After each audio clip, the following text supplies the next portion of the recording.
So, ginagawa yung aming aircon. And then, talagang tuluyan na talaga na siyang nasira. Yung monitor kasi dito, monitor ba tawag doon? Yung nasa loob is hindi na siya lumalamig. So, pinagawa namin siya noong nakaraan.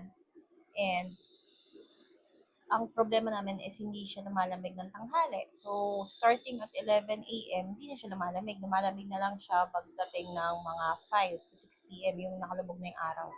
So, ngayon totally nasira na talaga siya. I don't know what happened doon sa ginawa nung pumunta ditong technician. So, tuntua talaga ako sa kanila. Pet peeve ko sila. Ngayon, nanggigigil talaga ako na parang gusto kong mag-rate dun sa page nila. Pero, nevertheless, nangyari na eh. Nangyari. Mas pabayad pa kayo kapal ang mukha ninyo. Yung sinira nyo na kayo mga gamit namin, tapos nagpabayad pa kayo ang kapal ng mga face ninyo. Parang yung sa cellphone ko, sinira nila.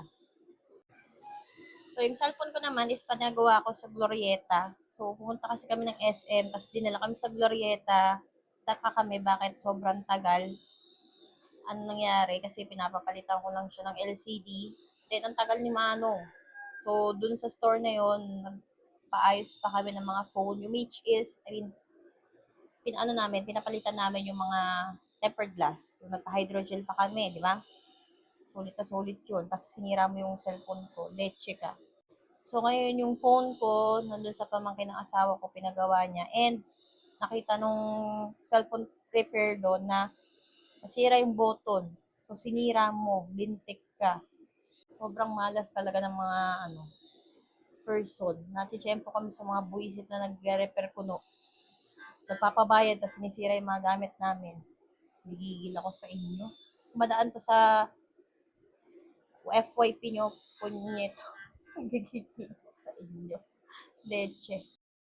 Tapos ngayon, sira yung flip ng DJ Osmo ko, kaya hindi ko alam kung papagawa ito. Nagigigil ako.